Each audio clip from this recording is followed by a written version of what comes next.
Votre PC Windows est-il devenu lent alors que vous n'utilisez pourtant aucun logiciel gourmand? Si vous ouvrez le gestionnaire des tâches tout de suite, vous pourrez être surpris de découvrir que Windows conserve en cache plusieurs gigaoctets de votre mémoire RAM.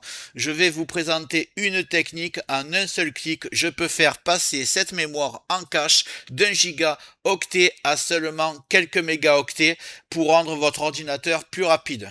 C'est une méthode sûre, gratuite et elle fonctionne aussi bien sur Windows 10 que sur Windows 11. Alors c'est parti, que se passe-t-il exactement? Windows 10 et Windows 11 utilisent un mécanisme appelé Standby List. Son rôle est de conserver en mémoire des fichiers que Windows pense pouvoir réutiliser rapidement afin d'accélérer certaines opérations. Le problème, c'est qu'il arrive que cette mémoire reste occupée beaucoup plus longtemps que nécessaire. Résultat, lorsque vous lancez un jeu, votre navigateur ou un logiciel de montage vidéo par exemple, une partie de votre mémoire RAM est déjà monopolisée. Cela peut provoquer une utilisation mémoire très élevée, des ralentissements et un ordinateur qui manque de réactivité. Heureusement, nous n'allons pas utiliser un logiciel de nettoyage douteux trouvé sur Internet. Nous allons utiliser un véritable outil de diagnostic développé directement par Microsoft qui s'appelle RAM Map. Dans votre navigateur, on va rechercher simplement RAM Map Microsoft. Je vous montre ça tout de suite. Donc, j'ouvre mon navigateur, je vais taper RAM Map Microsoft. Voilà. Je vais prendre le premier site.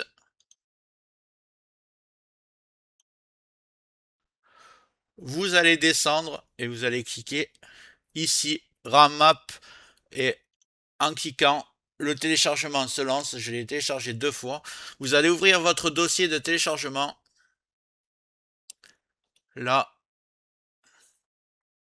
je vais faire extraire tout. Voilà, ça va l'extraire dans vos téléchargements. Et vous voyez que vous avez plusieurs fichiers. Alors, ces 3 fichiers, vous avez le premier fichier, c'est pour les 32 bytes, les systèmes d'exploitation. Ici, c'est pour les 64 bytes. Et ici, c'est pour les 64 bytes avec des processeurs Snapdragon. Donc, dans 99,9% des cas, vous serez sur 64 bytes là, celui-ci. Si vous voulez vérifier, vous faites à gauche ce PC. Vous faites clic droit et vous faites propriété. Voilà. On va laisser s'ouvrir mon système. Donc là, vous voyez, vous avez type de système ici. Et vous avez système d'exploitation 64 bytes, processeur 64 bytes.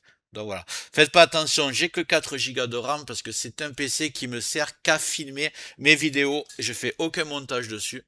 Donc on va revenir en arrière. Donc on en était ici. Donc vous allez prendre celui du milieu, RAM Map 64 bytes. Vous allez l'installer, moi je l'ai déjà fait et on va découvrir l'interface ensemble.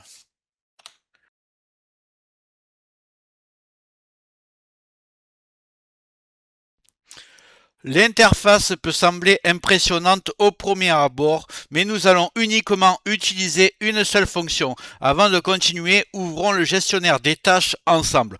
Donc si vous ne savez pas le faire, vous touchez 3 touches en même temps, CTRL, Alt et Supprime. Donc vous faites les 3. Si vous ne savez pas le faire, vous allez faire encore plus simple. Ici, vous allez taper tâche dans rechercher.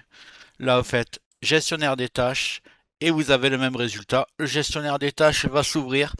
Donc, ce qui va nous intéresser, c'est ici les petits onglets.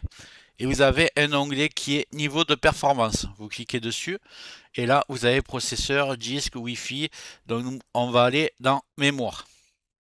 Là, dans mémoire, ce que on va s'attaquer à mémoire mise en cache ici. Vous voyez, 429 MO.